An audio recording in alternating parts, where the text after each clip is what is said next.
नमस्कार साथियों, मैं निशित मिश्रा स्वागत करता हूं आपका एकलव्य पीसीएस में। और आज हम पढ़ने वाले हैं सस्टेनेबल डेवलपमेंट गोल यानी सतत विकास लक्ष्यों के बारे में। ये जो टॉपिक है विद्यार्थियों, सिविल सर्विसेज की परीक्षाओं के लिए बेहद ही इम्पोर्टेंट है।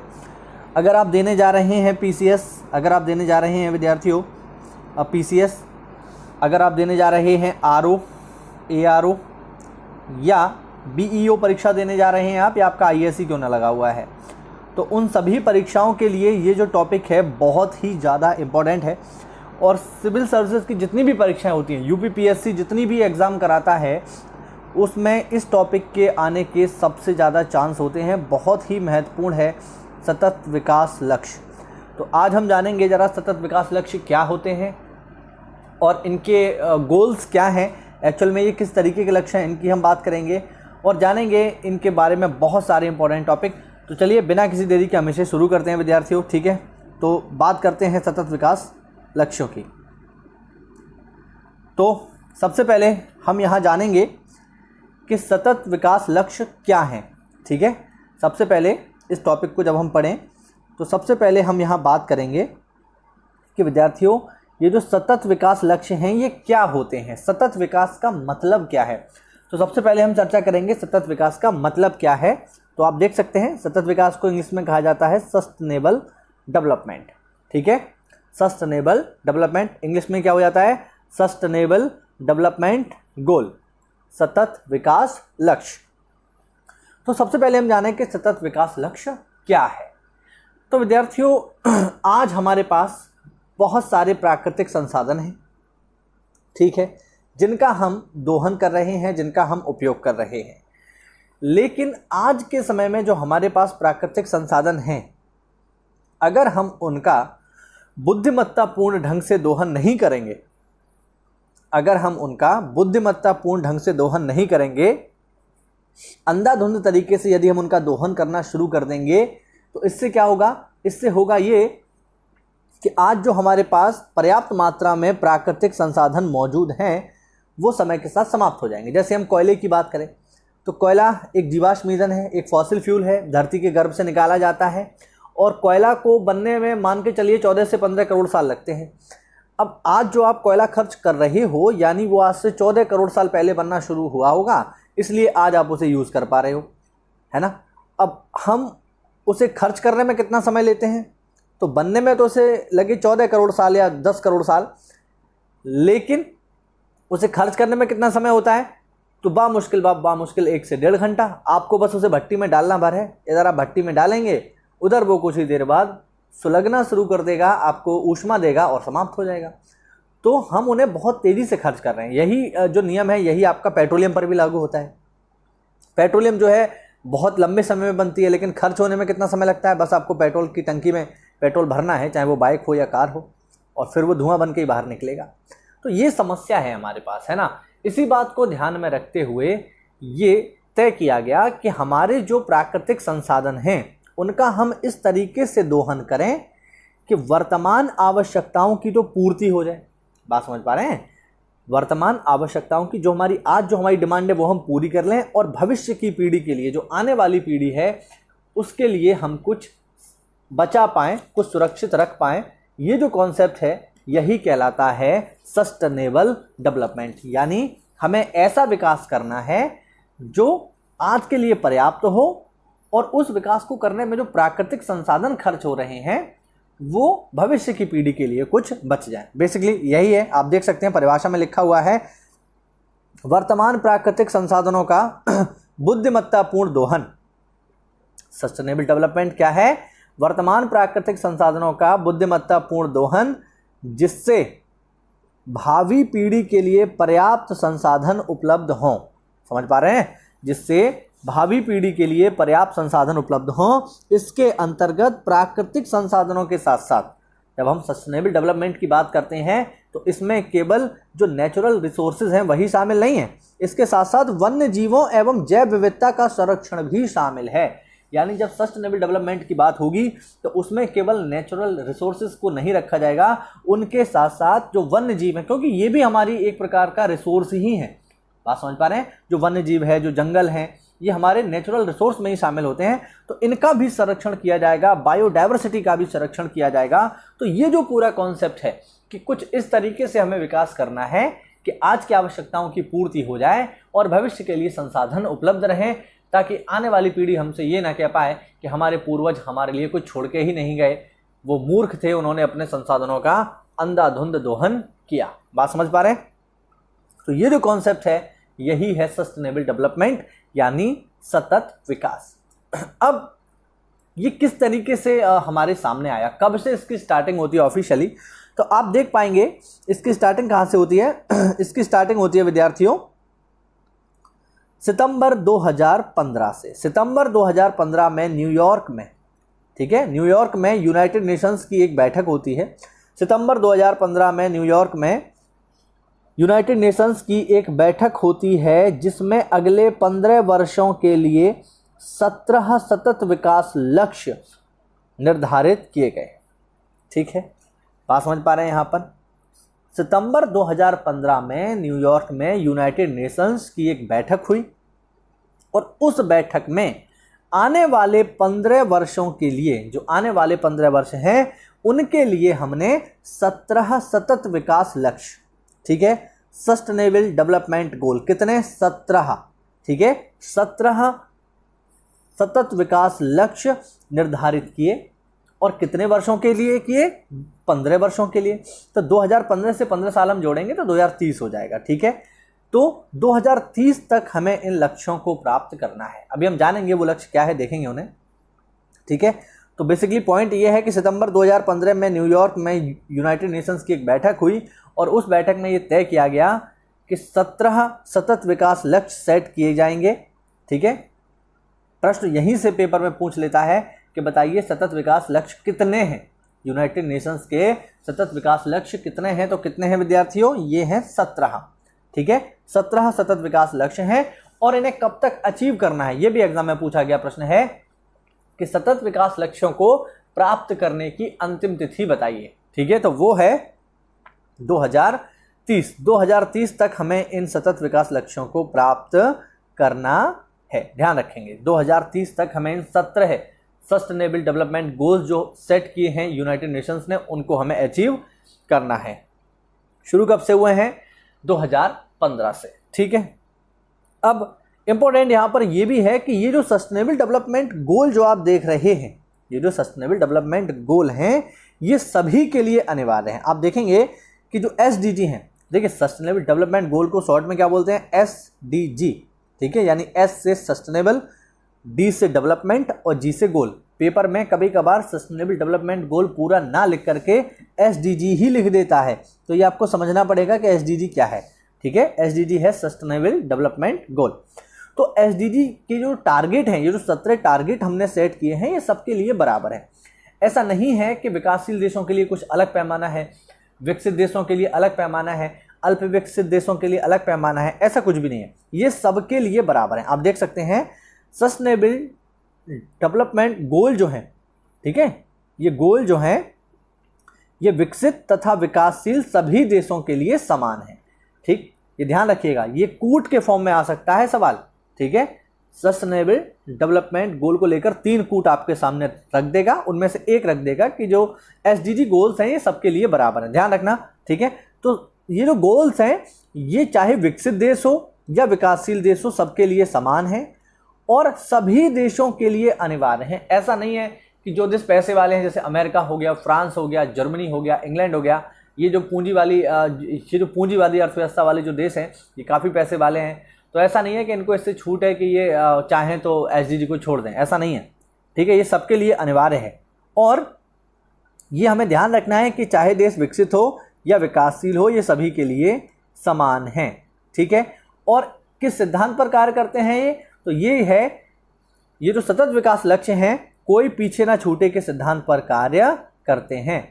ठीक है, ठीक है, कोई पीछे ना छूटे, नो वन लेफ्ट बिहाइंड, यानी पीछे कोई भी नहीं रहना चाहिए, सब लोग बराबर चलें, चाहे वो विकसित देश हों चाहे विकासशील देश हों, सभी को एक ढंग से आगे बढ़ना है और सभी को समान रूप से SDG गोल्स को प्राप्त करने में अपनी ऊर्जा लगानी है। ठीक है, समझ पा रहे हैं सतत विकास लक्ष्य क्या है? यानी हमें कुछ इस तरीके से अपने संसाधनों का इस्तेमाल करना है जिससे आज की आवश्यकताओं की पूर्ति हो जाए और भविष्य की पीढ़ी के लिए हम कुछ बचा सकें, कुछ सेव कर सकें। ठीक है, शुरू कब से हुए हैं? तो सितंबर 2015 से ऑफिशियली शुरू हो गए।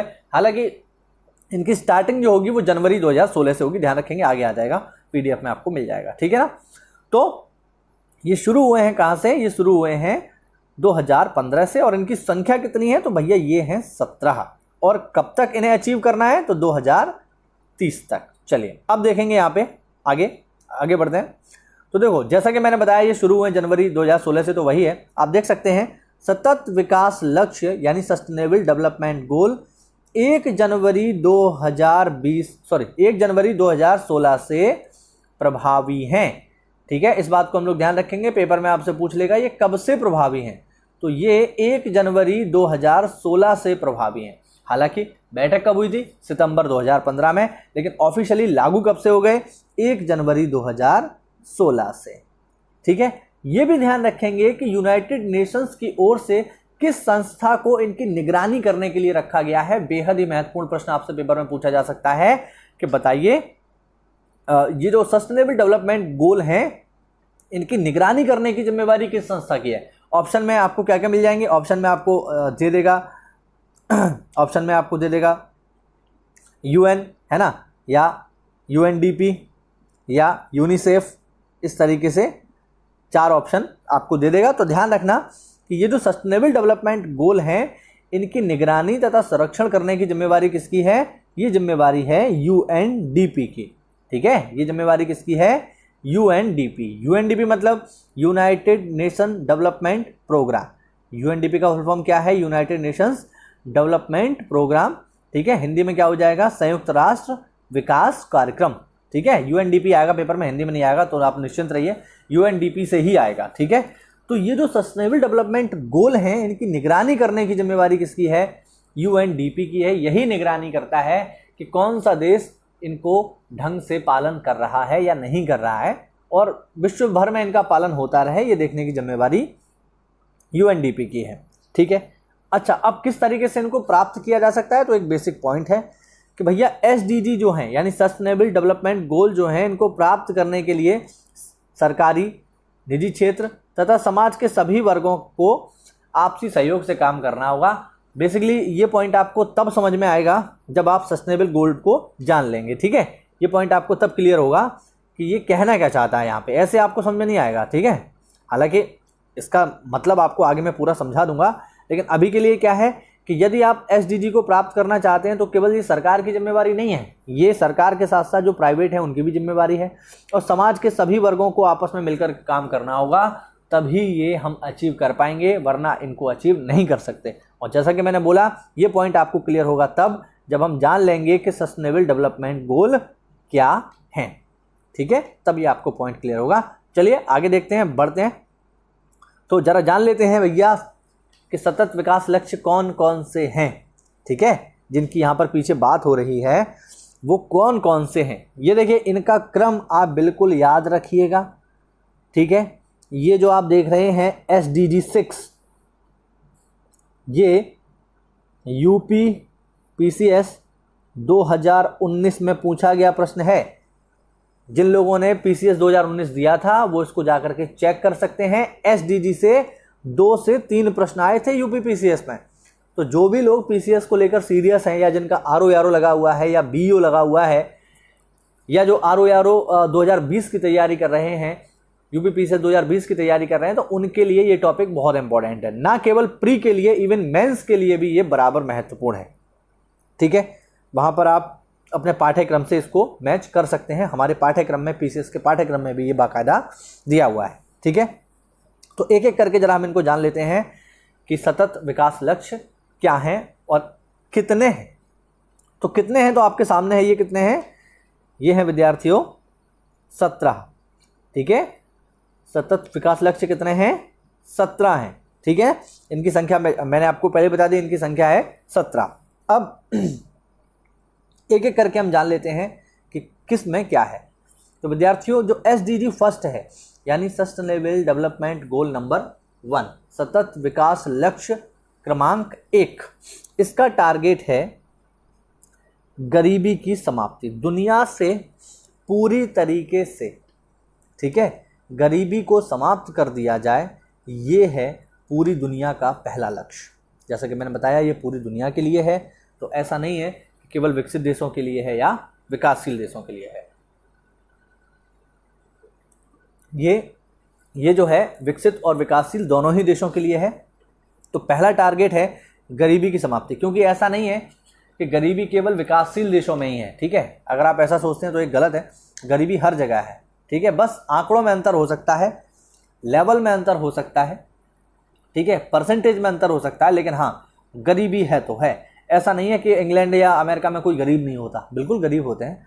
तो हर स्तर से गरीबी की समाप्ति, ये है सस्टेनेबल डेवलपमेंट गोल नंबर 1, पूरी दुनिया से गरीबी को समाप्त कर दिया जाए। दूसरा है भूखमरी की समाप्ति, पूरी दुनिया से भूखमरी को, हंगरनेस को पूरी तरीके से ख़त्म कर दिया जाए। कोई भी व्यक्ति इस दुनिया का भूख से ना मरे, ये पूरी दुनिया की जिम्मेवारी है, ठीक है।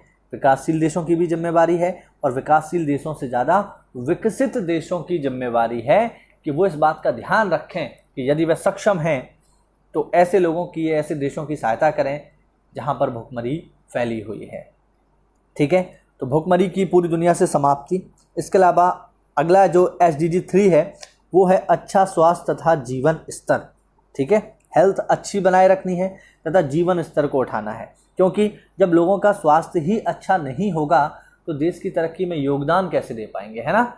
तो ये सरकार की, निजी क्षेत्र की, समाज की जिम्मेवारी है कि वह अच्छा स्वास्थ्य और जीवन स्तर को मेंटेन रखें। अगला है SDG 4। ये देखिए पेपर में इनमें से कोई भी आपसे बाकायदा नाम दे करके पूछ लेगा, ठीक है। इनमें से कोई भी 17 के 17 आपको याद रखने हैं। और अगर आप BEO देने जा रहे हैं, ब्लॉक एजुकेशन ऑफिसर, तब तो भैया ये वाला जो सस्टेनेबल डेवलपमेंट नंबर 4 जो है ये बहुत ही महत्वपूर्ण हो जाता है। प्रश्न आपसे पूछ लेगा सतत विकास लक्ष्यों में कौन सा लक्ष्य गुणवत्तापूर्ण शिक्षा की बात करता है, तो आपको ध्यान रखना होगा SDG number 4, sustainable development goal number 4 जो है गुणवत्तापूर्ण शिक्षा की बात करता है, ठीक है। गुणवत्तापूर्ण शिक्षा मतलब एजुकेशन में क्वालिटी हो, ठीक है। हमारे यहाँ की तरह नहीं है कि अर्रहुआ नकल सेंटर चल रहा है, सही है, जानते कुछ भी ना है लेकिन PhD की डिग्री लिए बैठे हैं। तो हमारे यहाँ के भी एक नेताजी हैं, PhD की डिग्री है उनके पास, है ना। तो आप समझ ही सकते हो किस तरीके से चीज़ें हो रही हैं यहाँ पे। तो गुणवत्तापूर्ण शिक्षा की बात यहाँ पर है, एजुकेशन में क्वालिटी होनी चाहिए। अब इसके लिए सरकारें प्रयास करती हैं। जैसे हम देखें भारत ने इसके लिए क्या किया है, तो कल ही परसों की बात है, मैंने आपको करंट में ही समझाया था कि अब जितने भी टेक्निकल फील्ड के रिसर्च होंगे, PhD होंगे, उन सबको गेट अनिवार्य होगा, ठीक है। गेट एक एग्ज़ाम होता है, ठीक। जो लोग विज्ञान के क्षेत्र में रिसर्च करना चाहते हैं, पहले क्या होता था, अगर आपको IIT और NIT में एडमिशन लेना है तो ही गेट देना होता था। अगर आप किसी प्राइवेट यूनिवर्सिटी से करना चाहते हैं रिसर्च विज्ञान के क्षेत्र में, तो वो ऐसे ही हो जाती थी, मतलब बात समझ पा रहे हैं ना, जुगाड़ से हम कह सकते हैं। बट अब ऐसा नहीं है, पहले आपको ऑल इंडिया लेवल का गेट क्वालिफाई करना होगा, तभी आपको PhD में एंट्रेंस मिलेगा, उससे पहले नहीं।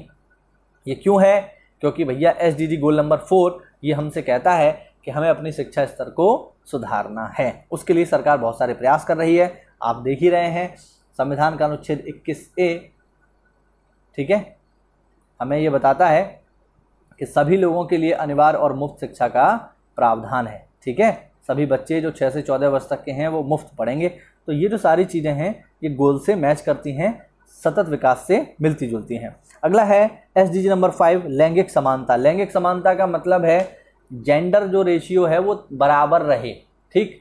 ऐसा ना हो हरियाणा और बिहार की तरह कि पुरुष ही पुरुष भरे पड़े हैं समाज में, महिलाएं हैं ही नहीं, है ना। बहुत जगह ऐसा होता है जहाँ पर शिक्षा बेहतर नहीं है या जहाँ पर लोग बेहतर ढंग से शिक्षित नहीं हैं, वहाँ पर क्या होता है, महिलाओं की संख्या कम हो जाती है, क्योंकि लोग गर्भ में ही बच्चियों को मार देते हैं, है ना। क्योंकि वो उन्हें समझते हैं कि ये तो हमारे ऊपर बोझ है, कल को उसकी शादी होगी, दहेज देना पड़ेगा।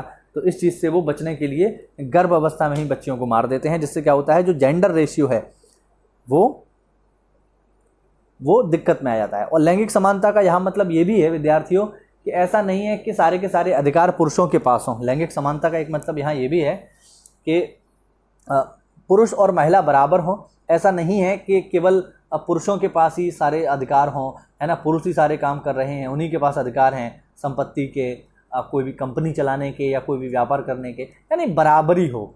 ठीक, आज के युग में तो हालांकि बराबरी है, लेकिन फिर भी ये हमारा टारगेट है कि हम और बराबरी करें, महिलाओं को पुरुषों से कम ना समझा जाए। ठीक है, महिलाएं और पुरुष तकरीबन बराबर ही हैं। ये है SDG गोल नंबर 5, लैंगिक समानता की बात करता है। ठीक, पुरुष और महिला एक समान है। ठीक है, लड़का और लड़की एक समान है, इसकी बात करता है SDG गोल नंबर 5। इसके अलावा SDG नंबर 6 देखिए, यहाँ पर यही पूछा गया था पेपर में, मैंने आपको बताया था PCS में पूछा गया था ये last year. SDG goal number 6, साफ पानी और स्वच्छता।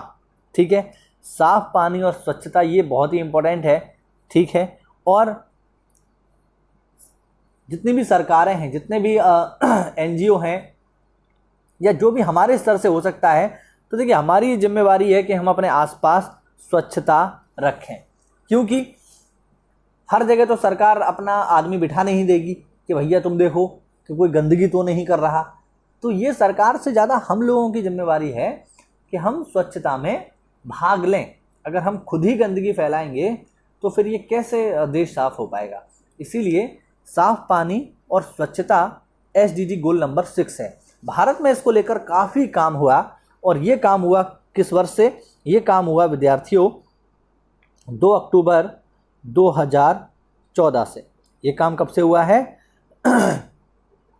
ये काम हुआ है 2 अक्टूबर 2014 से, जब 2 अक्टूबर 2014 को लॉन्च की गई स्वच्छ भारत मिशन। ठीक है, स्वच्छ भारत योजना जब 2 अक्टूबर 2014 को प्रधानमंत्री मोदी ने जब स्वच्छ भारत मिशन को लॉन्च किया, तब से इस बात पर बहुत ज़्यादा बल दिया गया। इससे पहले इस दिशा में कोई इतना महत्वपूर्ण कार्य नहीं किया गया था। प्रधानमंत्री मोदी के आने के बाद उन्होंने ये बड़ा कदम उठाया, और सबसे बड़ी चीज़ उन्होंने इसमें आम जनता को शामिल किया, है ना। उन्होंने कहा कि स्वच्छता बहुत ज़रूरी है, क्योंकि स्वच्छता में देवता निवास करते हैं। इस तरीके से उन्होंने लोगों को जागरूक किया, और उनकी जागरूकता का परिणाम ये रहा कि हमने जो तय समय था स्वच्छता का कि हमें कब तक स्वच्छ होना है, उससे पहले ही हमने टारगेट को अचीव कर लिया। विद्यार्थियों, इसी के अंतर्गत प्रधानमंत्री मोदी ने ये कहा था कि भैया ODF होना चाहिए इंडिया। इसी के तहत मोदी जी ने कहा था ODF होना चाहिए, ओपन डेफिकेशन फ्री, यानी खुले में शौच से मुक्त भारत होना चाहिए। इसी चीज़ के अंतर्गत जो है इतना प्रयास किए सरकार ने, लोकल स्तर पर इसके लिए इतना प्रयास हुए कि आज के समय में पूरा का पूरा भारत जो है वो खुले में शौच से मुक्त हो चुका है। 2 अक्टूबर 2019 को भारत खुले में शौच से मुक्त देश घोषित हो गया। ठीक है, यानी अब कोई भी व्यक्ति खुले में शौच नहीं करता है। अब ये तर्क आप दे सकते हैं कि मास्टर साहब मेरे गांव में तो लोग खुले में शौच करते हैं। तो विद्यार्थियों, मैं पहले ही स्पष्ट कर दूं, आपके गांव की बात नहीं है, यहाँ पर पूरे इंडिया की बात हो रही है। और सरकार अगर कोई आंकड़ा जारी कर रही है तो आपको उसी को फॉलो करना पड़ेगा, क्योंकि एग्ज़ाम में वही सरकारी आंकड़ा ही आपसे पूछेगा। आपके गांव में क्या हो रहा है इससे कोई फ़र्क नहीं पड़ता। अगर सरकार ने कह दिया ODF हो गया इंडिया, कागज़ों में आ गया बाकायदा, तो फिर आपको उसको फॉलो करना होगा अगर नौकरी चाहिए तो। बाकी आपके आसपास क्या हो रहा है ये कोई मैटर नहीं करता है।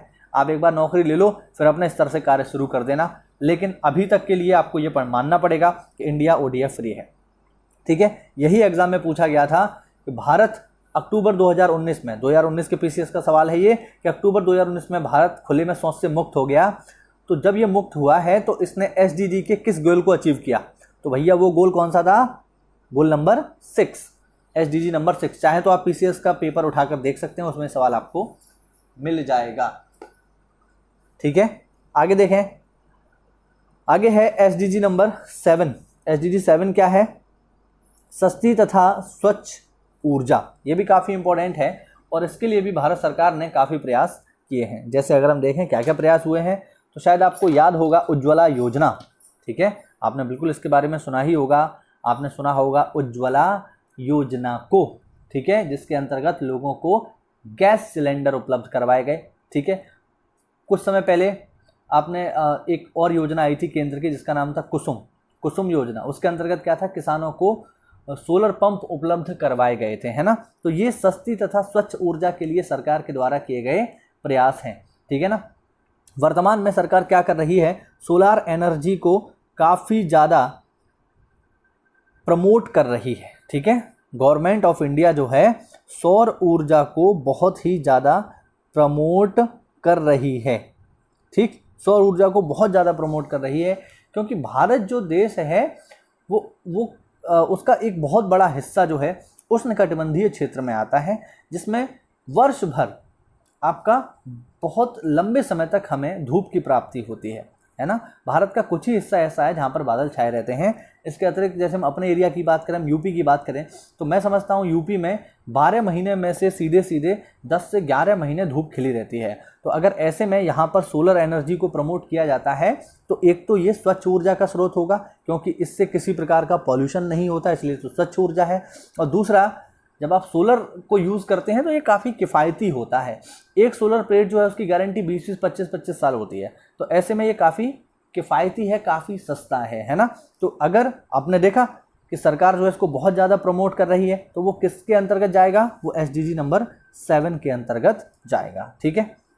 आगे है SDG नंबर 8, अच्छा काम तथा आर्थिक विकास, ठीक है। सरकार की जिम्मेवारी है यहाँ पर कि वह आर्थिक विकास को बढ़ावा देने के लिए अच्छा काम लोगों को उपलब्ध करवाए, अपने स्तर से जो भी हो सकता है वो सरकार उपलब्ध करवाए। इसके लिए बहुत सारी योजनाएं भी जो है हमारे यहाँ पर चल रही हैं। जैसे जिन लोगों को रोज़गार नहीं भी मिलता है तो उनके लिए सरकार ने 100 दिन का रोज़गार गारंटी अधिनियम बना दिया है, जिसका नाम है मनरेगा, ठीक है। तो मनरेगा चल रहा है। इसके अलावा अभी चूँकि कोरोना चल रहा है तो बहुत सारे जो प्रवासी मजदूर हैं उनके लिए सरकार अपने स्तर से कार्य कर रही है। जैसे मैंने आपको बताया था कि यूपी गवर्नमेंट ने जो प्रवासी मजदूर हैं, ठीक है, ध्यान रखिएगा, एग्जाम में पूछा जा सकता है ये प्रश्न। यूपी गवर्नमेंट में जो प्रवासी मजदूर हैं उसके लिए उन्होंने एक एप्लीकेशन लॉन्च किया है जिसका नाम है प्रवासी राहत मित्र। तो प्रवासी राहत मित्र, हालांकि मैं इसको करंट अफेयर की क्लास में बता चुका हूं। तो प्रवासी राहत मित्र नाम का एप्लीकेशन लॉन्च कर दिया है यूपी गवर्नमेंट ने, जो प्रवासी मजदूर हमारे जो भी आए हुए हैं बाहर से, उनको आर्थिक सहायता उपलब्ध करवाए। तो इसके लिए भी सरकार जो है अपने स्तर से प्रयास करती है। आगे है SDG नंबर 9, जो कि है उद्योग, नवाचार तथा बुनियादी ढांचे का विकास। ये बहुत ही जरूरी है, ठीक है। उद्योग नवाचार का मतलब है इनोवेशन। इनोवेशन यानी इनोवेशन का मतलब होता है किसी भी कार्य को करने का नया तरीका, ठीक है। ये शब्द आपने बहुत सुना होगा, नवाचार। नवाचार का मतलब क्या होता है, नवाचार का मतलब होता है किसी भी कार्य को करने का एक नया इनोवेटिव तरीका, कुछ नए ढंग से चीज़ों को करना, ये कहलाता है इनोवेशन। जैसे यात्रा तो लोग हजारों सालों से कर रहे थे, ठीक है। पहले पैदल चलते थे, उसके बाद बैलगाड़ी आ गई, फिर क्या हुआ, फिर आपका फिर साइकिल आई, फिर कार आ गई, फिर और तेज चलने वाली कार आ गई, फिर रेल आ गई, और अब तो हवाई जहाज़ है। और आने वाले समय में हो सकता है इंसान टाइम ट्रैवल भी करे। तो यात्रा तो एक ही है, लेकिन उसके करने के तरीके बदल गए, तो ये इनोवेशन है। आने वाले टाइम में हो सकता है कोई ऐसी टेक्नोलॉजी आ जाए कि भैया आप इस जगह पर किसी डब्बे में बैठो और लंदन में जाकर डिब्बे से बाहर आ जाओ। तो ये जो टेक्नोलॉजी होगी ये इनोवेशन का ही उदाहरण होगी, है ना। तो ये भी बहुत इंपॉर्टेंट है कि उद्योगों के क्षेत्र में जो हमारे आर्थिक क्षेत्र हैं, जो आपके औद्योगिक इकाइयाँ हैं, उनमें इनोवेटिव चीज़ों को किया जाए, उद्योगों में नई नई चीज़ें शामिल की जाए, प्लस बुनियादी ढांचे का विकास किया जाए। अब जैसे हम देखें इनोवेशन के लिए सरकार क्या कर रही है, इनोवेशन के लिए सरकार ने जारी किया है मेक इन इंडिया, ठीक है। सरकार ने जारी किया है मेक इन इंडिया। सबको इसके बारे में पता है, बिल्कुल पता है सबको इसके बारे में, ठीक है। मेक इन इंडिया का क्या मतलब है कि भारत में रहकर चीज़ें बनाइए, ठीक है। भारत में रहकर चीज़ें बनाइए, यानी भारत में आकर के आप चीज़ों को बनाइए। तो मेक इन इंडिया जो है उद्योग नवाचार का ही एक एग्जाम्पल है। जैसे कि हमने देखा कि मेक इन इंडिया के अंतर्गत ही नोएडा में सैमसंग ने अपनी फैक्ट्री लगाई है, और नोएडा में जो सैमसंग की फैक्ट्री लगी है वो दुनिया की सबसे बड़ी फैक्ट्री है मोबाइल की। तो ये उद्योग नवाचार का ही एक एग्जाम्पल है, जो कि मेक इन इंडिया, जो कि गवर्नमेंट ऑफ इंडिया चला रही है। इसके अलावा बुनियादी ढांचे की हम बात करें तो इसका क्या मतलब है, बुनियादी ढांचे का यहाँ पर मतलब होता है विद्यार्थियों, जो हमारा इंफ्रास्ट्रक्चर है उसको कैसे बेहतर बनाया जाए, है ना। जो हमारे रोड्स हैं उनको कैसे बेहतर बनाएं। तो कल ही परसों जो है घोषणा की है जो हमारे राजमार्ग मंत्री हैं, ठीक है, नितिन गडकरी जी, उन्होंने कहा है कि हम अगले 2 सालों में, अगले 2 सालों में 15 लाख करोड़ रुपया खर्च करेंगे रोड्स के ऊपर। ये बहुत बड़ा अमाउंट है, ठीक है। तो उन्होंने कहा है हम 15 लाख करोड़ रुपया खर्च करेंगे रोड के ऊपर, हाईवेज के ऊपर, ठीक है, वाटरवेज के ऊपर, क्योंकि उद्योग तभी विकसित हो सकते हैं जब हमारा इंफ्रास्ट्रक्चर बेहतर हो। तो हम इसके लिए बहुत सारी चीज़ें कर रहे हैं, हम रोड बना रहे हैं, प्लस आप लोगों को पता ही होगा कि भारत में जो है एक नई रेलवे के क्षेत्र में एक नया इनोवेटिव चीज़ हुई है। वो इनोवेटिव चीज़ कौन सी है? तो भैया वो है आपका डेडिकेटेड फ्रेट कॉरिडोर, DFC, ठीक है। रेलवे के क्षेत्र में बुनियादी ढांचे को विकास को लेकर एक बहुत ही इंपॉर्टेंट चीज़ हुई है विद्यार्थियों, जिसका नाम है डेडिकेटेड फ्रेट कॉरिडोर, है ना, डेडिकेटेड फ्रेट कॉरिडोर। अब हिंदी में ये क्या होगा तो वो आप लोग देख लेना, फिलहाल इंग्लिश में ही पेपर में आएगा, डेडिकेटेड फ्रेट कॉरिडोर। इसमें क्या होगा तो अगर आपने कभी मेरे एरिया से, जहाँ मैं रहता हूँ यूपी में, आप अलीगढ़ से कभी दिल्ली गए होंगे तो रास्ते में आपको ये DFC दिख जाएगा, है ना, बहुत सारे एरिया से होकर के जाता है ये, मैं अपने एरिया की बात कर रहा हूँ। तो DFC में देखिए क्या होगा कि स्पेशली मालगाड़ियों के लिए ट्रैक बिछाए जा रहे हैं, स्पेशली मालगाड़ियों के लिए। अभी क्या होता है, सेम ट्रैक पर मालगाड़ी भी चलती है और रेलगाड़ी भी चलती है। अब होता ये है कि जैसे राजधानी शताब्दी जो प्रीमियर ट्रेनें हैं, जब वो आती हैं तो मालगाड़ी को रोक दिया जाता है, लेकिन ये भी एक अटल सत्य है कि रेलवे को सबसे ज़्यादा इनकम जो है मालगाड़ी से ही होती है, और मालगाड़ी का कोई भी टाइम टेबल सुनिश्चित नहीं है। इसलिए ज़्यादातर व्यापारी जो हैं वो रेल से माल मंगाने में थोड़ा सा डरते हैं, उन्हें लगता है कोई टाइम तो है नहीं, आया नहीं आया। अभी कुछ दिन पहले की न्यूज़ में पढ़ रहा था कि एक व्यापारी ने कुछ मंगाया होगा तो 2 साल बाद डिलीवरी हुई उसकी, 2 साल बाद मालगाड़ी पहुंची जहां उसे पहुंचना था। तो आप अंदाज़ा लगाइए कितना बुरा है ये। तो रेलवे ने इस पर ध्यान दिया है और अलग अलग ट्रैक ही बिछा दिया है कि इस पर केवल मालगाड़ी ही चलेंगी। वो क्या है? DFC है, और DFC बुनियादी ढांचे के विकास का ही एग्जाम्पल है। इसके अलावा बुनियादी ढांचे के अंतर्गत एक चीज़ और आ रही है, प्रोजेक्ट सागरमाला। प्रोजेक्ट सागरमाला, इसके अंतर्गत हम क्या करेंगे, जितने भी हमारे बड़े पोर्ट हैं, जो भी हमारे बड़े बंदरगाह हैं, उनको बाई रोड कनेक्ट कर दिया जाएगा। अगर आप लोग कमेंट करके मुझे बताएंगे तो मैं चाहे DFC हो गया, चाहे सागरमाला हो गया, इन पर एक विशेष वीडियो बना दूंगा। ये डिपेंड करेगा आपके ऊपर कि आप लोग कमेंट करते हो या नहीं। अगर आपको इनके बारे में ज़्यादा जानना है आप कमेंट कीजिए, मैं सारी चीज़ें डिटेल में बता दूंगा। चलिए आगे बढ़ते हैं। फिलहाल तो ये सारी चीज़ें SDG 9 के अंतर्गत ही आ रही हैं। उम्मीद कर रहा हूँ वीडियो आपको समझ में आ रहा होगा, काफ़ी डिटेल वीडियो है ये। इसके अलावा हम आगे बढ़ें तो आगे SDG 10 असमानता में कमी लाना, बिल्कुल ये भी काफ़ी इंपॉर्टेंट है। असमानता में कमी, लोगों में समानता रहे, ठीक है, जाति को लेकर, धर्म को लेकर, लिंग को लेकर, रंग को लेकर किसी प्रकार का भेदभाव ना हो, सभी लोग समान रहें, इसको भी सरकार को जो है करना है। अगला है SDG 11 टिकाऊ शहरी सामुदायिक विकास, ठीक है, हमें शहरों को बेहतर ढंग से बनाना है, ऐसे शहरों का निर्माण करना है जो प्लांट सिटी हो। ऐसे नहीं है कि बस लोग बसते ही जा रहे हैं, तो हमें नए जो शहर बनाने हैं वो प्लांट सिटी बनाने हैं ताकि बेहतर ढंग से वहाँ पर जीवन स्तर हो सके। इसके अलावा SDG 12 देखिए, जिम्मेदारी के साथ उपभोग तथा उत्पादन। ये भी सतत विकास का एक लक्ष्य है कि हमें जिम्मेदारी के साथ उत्पादन करना है और उपभोग करना है। किसी भी चीज़ का ना तो बहुत ज़्यादा किसी भी चीज़ को बहुत ज़्यादा उपभोग नहीं कर लेना है, जिससे क्या होगा, जब आप किसी चीज़ का बहुत ज़्यादा उपभोग करते हैं तो उसकी कीमतें बढ़ने लगती हैं, तो ये एक समस्या खड़ी कर देता है। और सबसे देखिए जो इसमें इंपॉर्टेंट है उन्हीं की मैं विशेष व्याख्या कर रहा हूँ, बाकी तो बहुत सारे हैं। तो SDG 13 जो है ये काफ़ी इंपॉर्टेंट है, जलवायु परिवर्तन से संबंधित है ये, ठीक है, जो भी हमारे जलवायु परिवर्तन हो रहे हैं उनसे संबंधित है SDG 13, ठीक। इन्वायरमेंटल चेंज को लेकर, जो क्लाइमेट चेंज है उसको लेकर ये बहुत ही इंपॉर्टेंट है, ठीक है। और भारत सरकार ने इसको लेकर काफ़ी महत्वपूर्ण कार्य किया है। आपको पता होगा कि कुछ दिन पहले प्रधानमंत्री मोदी जी को चैंपियंस ऑफ अर्थ का खिताब दिया गया, ध्यान रखना, चैंपियंस ऑफ अर्थ, ठीक है, चैंपियंस ऑफ अर्थ का खिताब जो मिला है मोदी जी को मिला है, वो जलवायु परिवर्तन पर उन्होंने जो कार्य किए हैं उनके लिए ही मिला है। तो ये भी SDG का एक टारगेट है। आगे SDG नंबर 14 पानी में जीवन संरक्षण। देखिए जीवन केवल धरती के ऊपर नहीं है, धरती के नीचे भी है। तो जो समुद्र में जो जीवन है, ठीक है, उनका हमें विकास करना है, चाहे वो मछलियाँ हों, चाहे हों कोरल रीफ, ये काफ़ी इंपॉर्टेंट है। पानी में संरक्षण मुख्य रूप से कोरल रीफ्स का, शायद आपने इनका नाम सुना होगा, कोरल रीफ, कोरल चट्टानें। दुनिया की सबसे बड़ी जो कोरल चट्टान है वो ऑस्ट्रेलिया के उत्तरी पूर्वी तट पर है, जिसका नाम है ग्रेट बैरियर रीफ, शायद आपने इसका नाम सुना होगा, बहुत ही फेमस है। और कोरल रीफ्स में जो समस्याएं चल रही हैं उसमें एक इम्पॉर्टेंट जो समस्या है विद्यार्थियों, वो समस्या है आपका कोरल ब्लीचिंग की, ठीक है।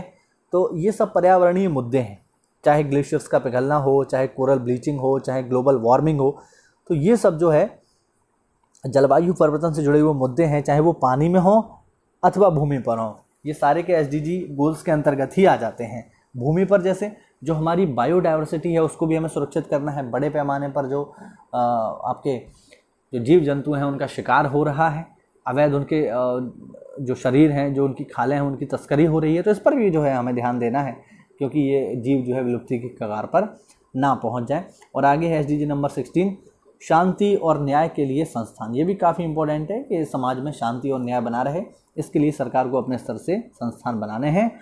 और लास्ट है एसडीजी नंबर 17, लक्ष्य प्राप्ति में सामुदायिक साझेदारी।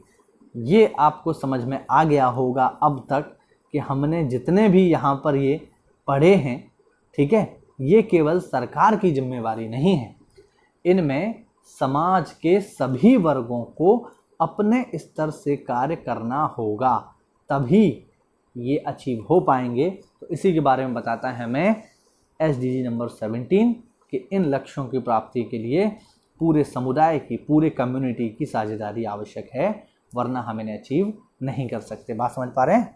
ठीक है, तो ये काफ़ी महत्वपूर्ण है। तो ये थे एसडीजी 17, ठीक है। ये 17 सतत विकास लक्ष्य हैं। अब जरा हम देखते हैं इसमें भारत, अच्छा ये देखिए, ये एक इनका ये एक छोटा सा डायग्राम है, आप देख सकते हैं इसमें सारे के सारे एसडीजी लिखे हुए हैं। मैं इनको जूम कर देता हूं ताकि आपको सबके सब दिखाई दे जाए। आप चाहें तो इसका स्क्रीनशॉट ले लीजिए। पहला है नो पॉवर्टी, नो हंगर, ठीक है, good health, quality education, gender equality, clean water and sanitation. ये वही सब है जो अभी हमने पढ़ा है, वही सब सारे के सारे 17 इसमें लिखे हुए हैं। आप इसको देख लीजिए, चाहें तो स्क्रीनशॉट ले लीजिए। चलिए बढ़ते हैं आगे। अब हम जरा देखते हैं भारत की स्थिति क्या है सतत विकास को लेकर। इंडिया सस्टेनेबल डेवलपमेंट गोल जो है उसमें किस तरीके से कार्य कर रहा है। तो भारत में सबसे इंपॉर्टेंट चीज़ है यहाँ पर, भारत में जो सतत विकास लक्ष्य हैं, ठीक है, उनको लागू कराने वाली जो संस्था है भारत में, जो नोडल संस्था है भारत में जो सतत विकास लक्ष्यों को लागू कराएगी, वो है नीति आयोग। सबसे पहले तो यही याद रखना, पेपर में यहीं से सवाल पूछ लेगा कि भारत में सतत विकास लक्ष्यों को लागू कराने वाली नोडल संस्था कौन सी है। विश्व स्तर पर कौन है? यूएनडीपी, ठीक है। लेकिन भारत में कौन कराएगा? तो भारत में करवाएगा भैया जी नीति आयोग। ध्यान रखना, बेहद ही महत्वपूर्ण। भारत में सतत विकास लक्ष्यों को लागू कराने की जिम्मेवारी किसकी है? नीति आयोग की है, ठीक है।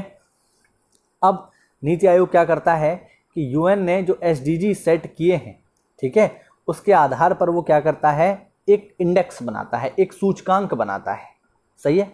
अब ये सूचकांक अभी 2 वर्ष पहले से ही बनना शुरू हुआ है, इससे पहले नहीं बनता था, ठीक है, इससे पहले ये नहीं बनता था। सबसे पहला जो सूचकांक जारी हुआ था वो आप देख सकते हो 2018 में हुआ है। इसके बाद अभी जो रिसेंटली जारी हुआ है जनवरी में, ठीक है, वो 2019 में हुआ है। मतलब 30 दिसंबर 2019 को हुआ है, तो हम उसे जनवरी कह सकते हैं। फिलहाल अब जो भी पेपर होंगे 2020 के, उनमें यही पूछे जाने वाला है, तो ध्यान रखिएगा। तो 2019 में इसका जो सेकंड एडिशन है वो आया है, ठीक है। कब आया है? 30 दिसंबर 2019 को, ठीक है। किस नाम से आया है? तो आप देख सकते हैं एसडीजी यानी sustainable development goal India index dashboard 2019-2020, ठीक है, इस नाम से आया है। नाम भी याद रखिएगा आप, ठीक है। और ये जो इंडेक्स है ये क्या बताता है कि एसडीजी जो हमारे गोल्स हैं उनको लागू करने में भारत के विभिन्न राज्यों तथा जो केंद्र शासित प्रदेश हैं उनकी पोजीशन क्या है, ठीक है। ये जो एसडीजी इंडेक्स जो जारी किया है नीति आयोग ने, ये हमें ये बताता है कि भारत के विभिन्न राज्यों की स्थिति क्या है वर्तमान में एसडीजी इंडेक्स, जो एसडीजी गोल्स हैं उनको लागू कराने में, ठीक है। अब ये जो देखिए, ये भी ध्यान रखिएगा कि ये जो नीति आयोग जो इंडेक्स जारी करता है ये 100 पॉइंट्स पर करता है, 100 पॉइंट्स पर करता है ये, ठीक है। इसमें 100 पॉइंट यानी 100 नंबर मिलते हैं, ये 100 नंबर का ये है। अच्छा, अब जिन राज्यों के नंबर 0 से 49 तक आएंगे उन्हें एस्पिरेंट श्रेणी में रखा जाता है। अब ये हिंदी इंग्लिश यही है जो भी है, इसकी हिंदी की कोई डिमांड नहीं करेगा कि इसकी हिंदी क्या होगी, पेपर में इसी तरीके से आएगा। अगर आपके अंक 50 से 64 तक आते हैं तो फिर आप परफॉर्मर हैं। अगर आपके अंक 65 से 99 तक आते हैं तो आप फ्रंट रनर हैं, और आप 100 में से 100 नंबर ले आते हैं, कोई भी स्टेट 100 में से 100 नंबर ले आता है तो वो अचीवर है।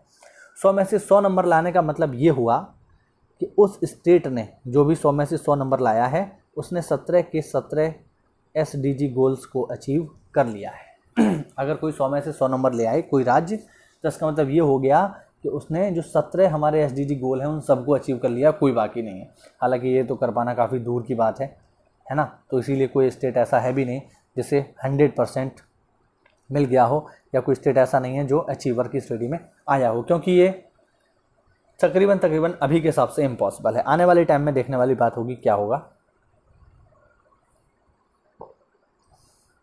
अब देखिए ये आपको समझ में आया, 100 पॉइंट्स पर जारी होता है, और एस्पिरेंट, परफॉर्मर, फ्रंट रनर और अचीवर। 0 से 49 तक एस्पिरेंट, 50 से 64 तक परफॉर्मर, और 65 से 99 तक फ्रंट रनर, और 100 में से 100 अचीवर। चलिए अब देखें ज़रा क्या रैंकिंग है वर्तमान में। तो आप देख सकते हो, ये प्रश्न बिल्कुल आपसे पूछ सकता है कि SDG जो इंडेक्स है जो नीति आयोग जारी करता है उसमें पहले अंक पर कौन है। तो भैया आप देख पाओगे इसमें बाकायदा लिखा हुआ है कि इस सूचकांक में 100 में से 70 अंकों के साथ केरल पहले स्थान पर है। ठीक है, ये इंपॉर्टेंट बात है इसीलिए हाईलाइट है। ठीक है, ये जो इंडेक्स जारी हुआ है दिसंबर 2019 में, इसमें केरल पहले नंबर पर है। 100 में से कितने नंबर है? 70। ठीक है, अगर हम इसका रैंक देखें किस में शामिल होगा ये, तो भैया ये शामिल होगा फ्रंट रनर में। ध्यान रखना यहाँ पर, ठीक है, ये बिल्कुल आपसे एग्जाम में पूछ सकता है कि केरल जो है वो क्या है, फ्रंट रनर है, क्योंकि उसके नंबर कितने हैं? 70, तो इसलिए फ्रंट रनर में शामिल होगा। ठीक है, और लास्ट कौन है? तो भैया लास्ट है अपना बिहार। ठीक है, बिहार सबसे अंत में है, केरल सबसे ऊपर है। सेकंड नंबर पे देखें तो सेकंड नंबर पे है हिमाचल, इसके अंक हैं 69। ठीक है ये भी आपका फ्रंट रनर में ही शामिल होगा। इसके अलावा तीसरे स्थान पर 3 स्टेट एक साथ हैं, वो है तेलंगाना, आंध्र प्रदेश और तमिलनाडु। ये तीनों एक साथ तीसरे नंबर पर है। फिलहाल तीसरा याद रखने की आपको आवश्यकता नहीं है, आप बस 2 ही याद रखो एग्जाम पॉइंट ऑफ व्यू से, पहला और अंतिम, ये ज़्यादा इंपॉर्टेंट है। तो पहला है केरल, अंतिम है बिहार। यूपी की बात करें तो भैया अपना यूपी जो है अपना प्यारा उत्तर प्रदेश, तो उत्तर प्रदेश के अंक हैं भैया 100 में से 55। तो बुरा ही कहेंगे हम इसे, अच्छा तो नहीं कहा जा सकता। तो यूपी वालों के लिए थोड़ा सा निराशाजनक खबर है, 55 नंबर हैं यूपी के 100 में से। लेकिन ये भी एक अच्छी बात है कि पिछले बार से सुधार है, 2018 से सुधार है यूपी में। चलिए अगर हम देखें यहाँ पर, तो जिसकी मैंने डिटेल में चर्चा की थी वही है। यहाँ पर आप देख सकते हैं SDG 6 जो है, जो क्या था, क्लीन वाटर एंड सैनिटेशन, साफ पानी और स्वच्छता, इसकी हमने अभी चर्चा की थी, ODF की चर्चा की थी, वही है ये। तो SDG 6 में भारत का प्रदर्शन अच्छा रहा है। ठीक है, इसका श्रेय किसको जाता है? इसका श्रेय जाता है स्वच्छ भारत मिशन को। ठीक है, जो अभी हमने चर्चा किया था, हालांकि वो मिशन पूरा हो गया है, और अब जो है मोदी जी ने स्वच्छ भारत मिशन का नाम बदल कर दिया है सुंदर भारत। स्वच्छ तो हो गया, अब हम इसे सुंदर बनाएंगे। ठीक है, तो ये जो SDG 6 है, इसको प्राप्त करने में मुख्य योगदान है स्वच्छ भारत मिशन का, जिसके अंतर्गत अब भारत खुले में शौच की समस्या से मुक्त हो गया है। कब मुक्त हुआ है अगर कोई पूछ ले, तो भैया 2 अक्टूबर 2019 को भारत ODF हो चुका है, खुले में शौच से मुक्त हो गया है। स्वच्छता के मामले में दिल्ली का स्थान सबसे बुरा है, ध्यान रखिएगा, सबसे खराब रहा दिल्ली का। और अगर हम ऑल ओवर इंडिया की बात करें, पूरे भारत की, ये तो स्टेट वाइज हो गया, अगर हम पूरे की बात करें तो भैया पूरे भारत का जो स्कोर है 100 में वो है 60 नंबर हैं भारत के 100 में से। ठीक है 100 में से 60 नंबर हैं भारत के, और पिछले वर्ष की तुलना में तो बेहतर है। पिछले साल इसके 57 नंबर थे, तो बढ़ कैसे गया, 3 अंक ऊपर कैसे चला गया, तो उसका श्रेय भैया स्वच्छ भारत मिशन को ही जाता है। ध्यान रखिएगा, ये काफ़ी शानदार मिशन था जो कि एक रिकॉर्ड टाइम में हमने पूरा कर लिया। तो इसके बेहतर प्रदर्शन की वजह से हमें फ़ायदा हुआ और हम 3 अंक ऊपर बढ़कर 60 पर आ गए। तो हमने देखा स्टेट वाइज, स्टेट में पहला नंबर केरल का, लास्ट बिहार का। दूसरे स्थान की बात करें तो दूसरे स्थान पर आता है कौन? दूसरे स्थान पर आता है हिमाचल। तीसरा स्थान आपको याद रखने की बिल्कुल आवश्यकता नहीं है। पूरे भारत की बात की जाए तो पूरे भारत के 100 में से 60 अंक हैं। तो ये था विद्यार्थियों हमारे सतत विकास लक्ष्य, ठीक है। ये थे हमारे सतत विकास लक्ष्य। आज हमने इनको डिटेल में पढ़ा। उम्मीद करता हूँ वीडियो आपको अच्छा लगा होगा, कुछ नई बेहतर जानकारी आप लोगों को प्राप्त हुई होगी। अगर कोई भी पॉइंट दिक्कत दे रहा हो तो आप कमेंट कीजिए, मैं उसका पूरी व्याख्या कमेंट में करूँगा। आपके कमेंट्स में सारे के सारे पढ़ता हूँ, तो आप कमेंट करें, उनकी मैं व्याख्या करूँगा पूरी की पूरी। और वीडियो कैसा लगा ये हमें कमेंट करके ज़रूर बताइए। और अगर आप चैनल पर नए हैं तो थोड़ा सा सहयोग करिए, हमारा चैनल को सब्सक्राइब करिए और बेल आइकन को प्रेस कर दीजिए। एक बार फिर मैं आपको बता दूं, ये टॉपिक बहुत ही इंपॉर्टेंट है। और अगर आप इसकी PDF प्राप्त करना चाहते हैं, फ्री PDF, तो हमारा टेलीग्राम चैनल ज्वाइन कीजिए। टेलीग्राम एप्लीकेशन पर जाकर के एकलव्य PCS को सर्च कीजिए, उसे ज्वाइन कर लीजिए। वहाँ पर आपको हमारी PDF इस टॉपिक की फ्री में मिल जाएगी। चलिए विद्यार्थियों, आज के इतना ही रखते हैं। घर पर रहिए, सुरक्षित रहिए। जय हिंद, जय भारत।